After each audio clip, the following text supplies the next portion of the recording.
வணக்கம். நம்ம டெய்லி பார்க்குற ஒரு சாதாரண சிங்கிள் சுவருக்கு பின்னாடி எவ்வளோ பெரிய சயின்ஸும் டெக்னிக்கும் ஒளிஞ்சிருக்குன்னு நீங்க என்னைக்காவது யோசிச்சு பார்த்திருக்கீங்களா? வாங்க, இன்னைக்கு அந்த ரகசியங்களை எல்லாம் ஒண்ணு விடாம அலசி ஆராய்ஞ்சிடலாம். பார்க்க சாதாரணமா தெரியுற இந்த செங்கற்களை வச்சு எப்படிங்க பல நூற்றாண்டுகளா நிமிர்ந்து நிக்கிற பிரம்மாண்டமான கட்டடங்களை கட்டுறாங்க? இதுக்கு பின்னாடி இருக்கிற இன்ஜினியரிங் சூட்சமம் தான் என்ன? வாங்க இந்த மர்மத்துக்குள்ள கொஞ்சம் ஆழமா போய் பார்ப்போம். எந்த ஒரு பெரிய கொத்து வேலையா இருந்தாலும் சரி, அதோட ஆரம்ப புள்ளி அதோட சின்ன யூனிட்ல இருந்து தான் தொடங்குது. அதாவது ஒரே ஒரு செங்கல்ல சரியா புரிஞ்சுக்கிறதுல இருந்து தான் எல்லாமே ஆரம்பிக்குது. ஒரு ஸ்டாண்டர்ட் மாடுலர் செங்கலோட அளவு பாத்தீங்கன்னா ரொம்ப துல்லியமா 19x9x9 சென்டிமீட்டர்ல இருக்கும்.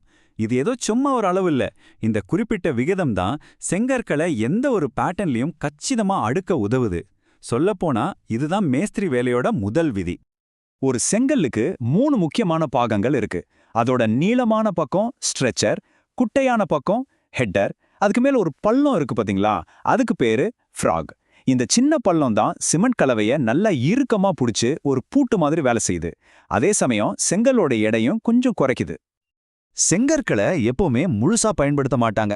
சுவரோட முனைகள்லையும் வளைவுகள்லையும் அந்த பிணைப்பு டிசைன் மாறாம இருக்கணும்ல, அதுக்காக க்ளோசர்ஸ்னு சொல்ற இந்த மாதிரி வெட்ன செங்கற்களை பயன்படுத்துவாங்க.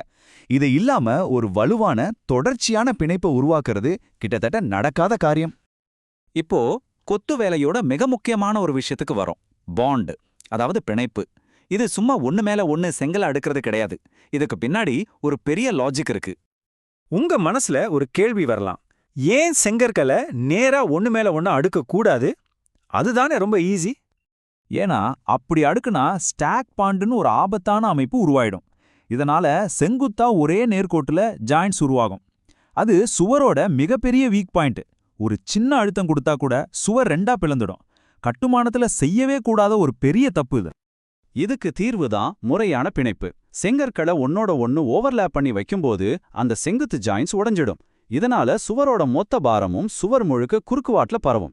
தனித்தனியா இருந்த செங்கற்கள் எல்லாம் சேர்ந்து ஒரே திடமான அமைப்பா மாறிடும். இதுதான் பிணைப்போட மேஜிக். பிணைப்பு ஏன் இவ்வளோ முக்கியம்னு இப்ப நமக்கு தெரியும். சரி, இப்போ ரொம்ப பாப்புலரான 2 பிணைப்பு முளைகளை பத்தியும் அதுல இருக்கிற பிளஸ் மைனஸை பத்தியும் பார்க்கலாம்.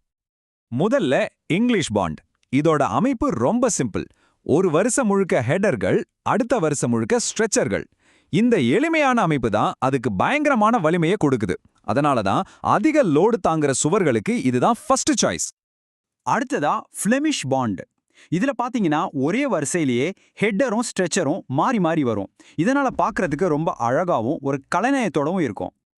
இந்த டேபிள் 2க்கும் இருக்கிற வித்தியாசத்தை தெளிவா காட்டுது. இங்கிலீஷ் பாண்ட் அதோட அசைக்க முடியாத வலிமைக்கு பேர் போனது. ஃப்ளெமிஷ் பாண்ட் அதோட அழகான தோற்றத்துக்கு பேர் போனது. சுருக்கமா சொல்லணும்னா, உங்களுக்கு தேவை வெறும் ஸ்ட்ரென்த் மட்டும்தானா இங்கிலீஷ் பாண்டுக்கு போங்க. இல்ல ஸ்ட்ரென்த்தோட அழகும் வேணும்னா ஃப்ளெமிஷ் பாண்டு தான் பெஸ்ட். தியரி எல்லாம் பேசியாச்சு. இப்போ பிராக்டிக்கலா ஒரு தரமான வேலையை செய்ய ஒவ்வொரு மேஸ்திரியும் தெரிஞ்சு வச்சுக்க வேண்டிய கருவிகள் மற்றும் டெக்னிக்கலை பத்தி பார்க்கலாம். ஒரு கை தேர்ந்த மேஸ்திரியோட கையில கரண்டி, தூக்குகுண்டு, நூல், ஸ்பிரிட் லெவல் இதெல்லாம் வெறும் கருவிகள் கிடையாது. இது எல்லாமே துல்லியத்துக்கான ஆயுதங்கள். இதுல ஒன்னு சொதப்புனாலும் மொத்த வேலையும் வீணாகிடும். இது ரொம்ப ரொம்ப முக்கியமான ஒரு ஸ்டெப்.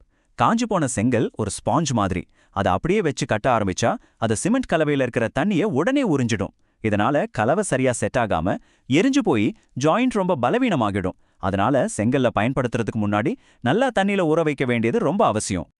ஒரு சுவர் செங்குத்தா நேரா இருக்கான்னு செக் பண்றதுக்கு இதுதான் வழி. தூக்குக்குண்ட தொங்க விட்டு அந்த நூல் சுவரோட இணையா இருக்கான்னு பார்க்கணும். ஒரு நூல் அளவு சாய்வா இருந்தா கூட அது சுவரோட ஸ்திரத்தன்மையே பாதிச்சு இடிஞ்சு விழ வாய்ப்பை உருவாக்கிடும். இங்க துல்லியம்ங்கிறது அழகுக்காக இல்ல, பாதுகாப்புக்காக. சுவர் முழுவதும் ஒரே மட்டமா இருக்கணும்னா இந்த சிம்பிள் ரூலை ஃபாலோ பண்ணணும். முதல்ல சுவரோட 2 முனைகளையும் கட்டிட்டு அதுக்கு நடுவுல ஒரு நூலை கட்டி அந்த நூலை ஒரு கைடா வச்சுக்கிட்டு நடுவுல இருக்கிற பகுதியை நிரப்பணும். இதனால சுவர் நேரா மட்டமா இருக்கும். சரி, நாம கத்துக்கிட்ட முக்கியமான பாடங்களை எல்லாம் ஒரு தடவை ரீகேப் பண்ணிடலாம். இந்த விதிகளை மீறினா என்ன நடக்கணும் பாத்துடலாம். இந்த 4 தவறுகளையும் எப்பவுமே செய்யவே கூடாது. தொடர்ச்சியான செங்குத்து ஜாயின்ட்ஸ், ரொம்ப தடிமனான ஜாயின்ட்ஸ், ஃப்ராக்கை கீழ் நோக்கி வச்சு கட்டுறது, அப்புறம் போதுமான ஓவர்லேப் இல்லாம கட்டுறது. இதுல ஒவ்வொன்றுமே நாம கத்துக்கிட்ட அடிப்படை விதிகளை மீறுற செயல். இது சுவரோட வலிமையை அடியோடு காலி பண்ணிடும். இதோ ஃபைனலா ஒரு சம்மரி. செங்கலோட சரியான அளவு, வலிமைக்கும் அழகுக்குமான பிணைப்புகள், அப்புறம் குவாலிட்டி கண்ட்ரோல் விதிகள்னு எல்லாத்தையும் இந்த ஒரே ஸ்லைட்ல பார்க்கலாம். இத ஒரு சீட் ஷீட் மாதிரி மனசுல வச்சுக்கோங்க. இந்த ஒரு பவர்ஃபுல்லான மேற்கோளோட முடிச்சுக்கலாம். கொத்து வேலை என்பது களிமண் மற்றும் மோர்ட்டார் கொண்டு செயல்படுத்தப்படும் வடிவியலின் ஒழுக்கம். வலிமை இந்த தரங்களை பின்பற்றுவதை பொறுத்தது. இந்த முழு கைவினைத் திறனையும் இதைவிட அழகா சுருக்கமா சொல்ல முடியாது. இப்போ உங்களுக்கு எல்லா விதிகளும் தெரியும். இனிமே நீங்க ஒரு செங்கல் சுவரை பார்க்கும்போது அதை சும்மா ஒரு சுவரா பார்க்க மாட்டீங்க. அது என்ன சொல்ல வருதுன்னு படிக்க ஆரம்பிப்பீங்க. யோசிச்சு பாருங்க, உங்களை சுத்தி இருக்கிற சுவர்கள் உங்களுக்கு என்ன கதைகளை சொல்லுது?